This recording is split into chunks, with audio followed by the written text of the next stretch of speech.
सभी शिक्षक साथियों को मेरा नमस्कार। साथियों, मेरे YouTube चैनल में आप सभी का एक बार फिर से स्वागत है। साथियों, मिशन प्रेरणा आप अच्छी तरह से जानते होंगे। मिशन प्रेरणा के बारे में 2020 में जो सबसे ज़्यादा टॉपिक आपके सामने आता है वो आता है मिशन प्रेरणा। मिशन प्रेरणा से संबंधित प्रेरणा लक्ष्य आप सभी के याद होने चाहिए। अगर आपके विद्यालय में कोई पर्यवेक्षण के लिए आता है तो वो आपसे सबसे पहले प्रेरणा लक्ष्य के बारे में ही जानेगा। अगर आप पर IVRS पोर्टल से कोई कॉल आती है तो वो आपसे सबसे पहले प्रेरणा लक्ष्य के बारे में ही जानेगा। तो जरूरी है कि सभी शिक्षकों को प्रेरणा लक्ष्य का ज्ञान भली भांति होना चाहिए। उसी को ध्यान में रखते हुए मैंने ये वीडियो बनाई है। सभी शिक्षकों के लिए बहुत ही ज़्यादा महत्वपूर्ण है क्योंकि इसमें प्रेरणा लक्ष्य के बारे में बताया गया है। वीडियो शुरू होने से पहले मैं आपको बता देना चाहता हूं कि मैं इसी तरह की इन्फॉर्मेटिव वीडियो बनाता हूं, जैसे बेसिक शिक्षा विभाग से संबंधित वीडियो, टैक्स से संबंधित वीडियो और हमारी ऑनलाइन प्रोसेस से संबंधित वीडियो। अगर आप चाहते हैं कि आपको सभी वीडियो एक प्लेटफॉर्म पर मिले तो उसके लिए मैंने एक व्हाट्सएप ग्रुप बनाया हुआ है। आप उस व्हाट्सएप ग्रुप से जुड़ सकते हैं। इस वीडियो के डिस्क्रिप्शन बॉक्स में उस ग्रुप का आपको लिंक मिल जाएगा। आप लिंक पे क्लिक करके व्हाट्सएप ग्रुप से जुड़ सकते हैं। तो चलिए जानते हैं मिशन प्रेरणा के अंतर्गत प्रेरणा लक्ष्यों के बारे में। तो हमारा पहला प्रश्न है, मिशन प्रेरणा की शुरुआत की गई, कब की गई मिशन प्रेरणा की शुरुआत? ऑप्शन है हमारा 15 अक्टूबर 2019, 5 सितंबर 2019, 15 अक्टूबर 2018 और 17 नवंबर 2019। तो साथियों, मिशन प्रेरणा की जो शुरुआत की गई थी वो 4 सितंबर 2019 को की गई थी। कहीं कहीं पर 4 सितंबर 2019 में लिखा मिल जाता है और कहीं कहीं पर 5 सितंबर 2019 को मिल जाता है। ये माननीय मुख्यमंत्री जी ने की थी। हमारे जो माननीय मुख्यमंत्री हैं श्री योगी आदित्यनाथ जी ने इसकी शुरुआत की थी शिक्षक दिवस के अवसर पर। तो कहीं कहीं पर आपको 4 सितंबर में मिल जाएगा और कहीं आपको 5 सितंबर मिल जाएगा। तो आपको जोन सा भी ऑप्शन मिलता है आप उस ऑप्शन पे क्लिक कर सकते हैं। नेक्स्ट प्रश्न है आपका, प्रेरणा लक्ष्य पर आधारित है। प्रेरणा लक्ष्य किस चीज पर आधारित है? जो प्रेरणा लक्ष्य बनाए गए हैं इसमें ऑप्शन दिए हैं पूर्व प्राथमिक शिक्षा पर, बुनियादी शिक्षा पर, पूर्व माध्यमिक शिक्षा पर, उपरोक्त सभी पर। तो जो प्रेरणा लक्ष्य है वह बुनियादी शिक्षा को ध्यान में रखते हुए बनाए गए हैं। तो इस प्रश्न का उत्तर होगा प्रेरणा लक्ष्य बुनियादी शिक्षा पर आधारित है। नेक्स्ट प्रश्न है, भाषा में अनुच्छेद को 30 शब्द प्रति मिनट के प्रभाव से पढ़ लेते हैं और गणित में जोड़ घटाव के हासिल वाले 75% प्रश्नों को सही हल कर पाते हैं। यह प्रेरणा लक्ष्य किस कक्षा के लिए निर्धारित है? अगर बच्चा भाषा में 30 शब्द प्रति मिनट पढ़ लेता है, 30 से मतलब 3, ये याद रखने की बात है, ट्रिक है। 3 और 30, 2 और 20, ये याद रखना है। अगर भाषा की बात करें तो अगर 30 शब्द प्रति मिनट पढ़ रहा है तो वो कक्षा 3 का प्रेरणा लक्ष्य है भाषा का। और अगर गणित के 75% सवाल जोड़ घटाव के हल कर रहा है बिना हासिल वाले तो भी आपका कक्षा 3 का प्रेरणा लक्ष्य है। तो इसका आंसर होगा हमारा कक्षा 3।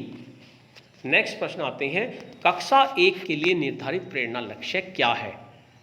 निर्धारित सूची में भाषा में 10 शब्द और गणित में 10 शब्द अंकों की पहचान करना।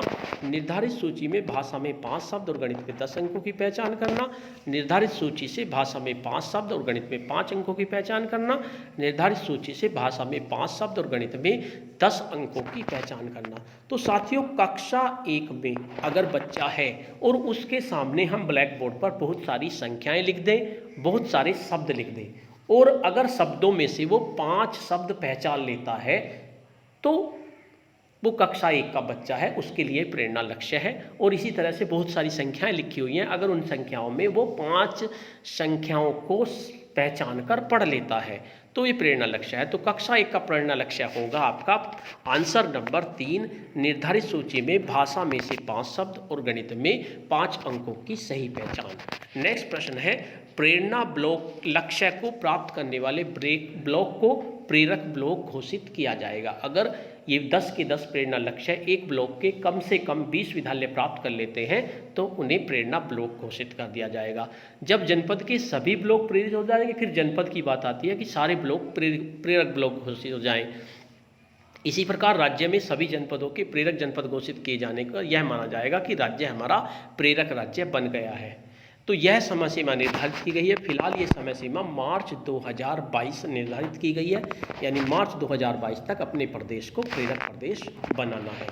नेक्स्ट प्रश्न है, प्रेरणा लक्ष्य को प्राप्त करने वाले, ये आपका हो गया मार्च 2022। नेक्स्ट प्रश्न है, प्रेरणा लक्ष्य से संबंधित शब्दों को सही क्रम में लगाएं। यानी प्रेरणा लक्ष्य, आपको कुछ शब्द दिए गए हैं, इनमें आपको सही लगाना है। लक्ष्य, बुनियादी, शिक्षा, पर, आधारित, है, प्रेरणा। तो इसका क्या आंसर होगा? प्रेरणा लक्ष्य जो होते हैं वे आपके बुनियादी शिक्षा पर आधारित हैं। तो आपका सीधा सीधा आ जाएगा प्रेरणा लक्ष्य बुनियादी शिक्षा पर आधारित है। नेक्स्ट प्रश्न है, प्रेरणा लक्ष्य किन विषयों के लिए निर्धारित किए गए हैं? तो जो प्रेरणा लक्ष्य है वे कक्षा 1 से लेकर 5 तक भाषा और गणित को ध्यान में रखते हुए निर्धारित किए गए हैं। तो इसका आंसर दूसरा होगा, भाषा और गणित। नेक्स्ट प्रश्न होगा, कक्षा 5 के निर्धारित प्रेरणा लक्ष्य के अनुसार, कक्षा 5 की अगर बात करें तो कक्षा 5 के बच्चे बड़े अनुच्छेद पर आधारित 75% प्रश्नों को सही हल कर पाते हैं और गणित में भाग के 75। 5 की बात करें तो भाग, 4 की बात करें तो गुणा, ध्यान रहेगा। और 4 में छोटा अनुच्छेद, 5 में बड़ा अनुच्छेद, ये आपको याद रखना है। तो इसमें आंसर आ जाएगा आपका भाग के 75, बड़े अनुच्छेद के 75 और भाग। तो इसमें दूसरा आंसर आपका सही होगा। नेक्स्ट है, प्रेरणा लक्ष्य का मूल्यांकन कैसे होगा? यानी अब किसी विद्यालय ने प्रेरणा लक्ष्य प्राप्त कर लिया है या किसी ब्लॉक ने प्रेरणा लक्ष्य प्राप्त कर लिया, तो इसका मूल्यांकन कैसे होगा? इसका मूल्यांकन जो होगा, प्रेरणा घोषणा थर्ड पार्टी के द्वारा असेसमेंट होगा और वे इसकी जांच करेंगे। तो प्रेरणा लक्ष्य का मूल्यांकन थर्ड पार्टी के द्वारा होगा। नेक्स्ट प्रश्न है, कक्षा 4 के गणित विषय में निर्धारित प्रेरणा लक्ष्य के अनुसार, कक्षा 4 की बात करें तो बच्चे गुणा के 75% प्रश्नों को सही हल कर पाते हैं। अगर गणित की बात करें 4 में गुणा के और 5 में भाग के 75% प्रश्नों को, तो इसका आंसर गुणा के 75, यानी पहला इसका आंसर आपका सही होगा। नेक्स्ट प्रश्न है आपका, कक्षा 2 के लिए निर्धारित प्रेरणा लक्ष्य। अब मैंने 2 के लिए बात बताई थी हिंदी में, 2 से मतलब हमारा 20, यानी अनुच्छेद को 20 शब्द प्रति मिनट के प्रभाव से पढ़ लेता है। और दूसरा गणित में जोड़ घटा के बिना हासिल वाले, देखो इसमें ऑप्शन दिया है अनुच्छेद को 20 प्रति, और गणित में जोड़ घटा के हासिल वाले। तो हासिल वाले तो किस में होते हैं? 3 में। तो ये आंसर भी आपका गलत है। अब तीसरा देखते हैं, अनुच्छेद को 20 शब्द प्रति मिनट के प्रभाव से पढ़ लेता है और गणित में जोड़ घटा के बिना हासिल वाले प्रश्नों का 75% सही हल कर पाते हैं। तो इसका आपका तीसरा आंसर आपका सही होगा। तो ये आपका तीसरा आंसर हुआ। इस तरह से आपका यानी कक्षा 2 का प्रेरणा लक्ष्य होगा कि अनुच्छेद को 20 शब्द प्रति मिनट और गणित के बिना हासिल वाले शब्दों को 75% सही हल कर पाते हैं। तो इस तरह से ये आपके प्रेरणा लक्ष्य हुए, जिनका सभी शिक्षकों को ज्ञान होना बहुत ज़रूरी है। साथियों, आपको ये वीडियो कैसी लगी? अगर आपको ये वीडियो अच्छी लगी तो इस वीडियो को लाइक कीजिए, शेयर कीजिए और वीडियो पे कमेंट्स कीजिए। और अगर आप मेरे चैनल पे नए हैं तो मेरे चैनल को सब्सक्राइब कर लीजिए और इसके साथ साथ बेल के आइकन को प्रेस कर दीजिए। सब्सक्राइब करने के लिए नीचे रेड कलर का सब्सक्राइब बटन होगा, आप उस पर क्लिक कर दीजिए। उसके बाद एक बेल का आइकन आएगा, आप बेल के आइकन पर भी प्रेस कर दीजिए।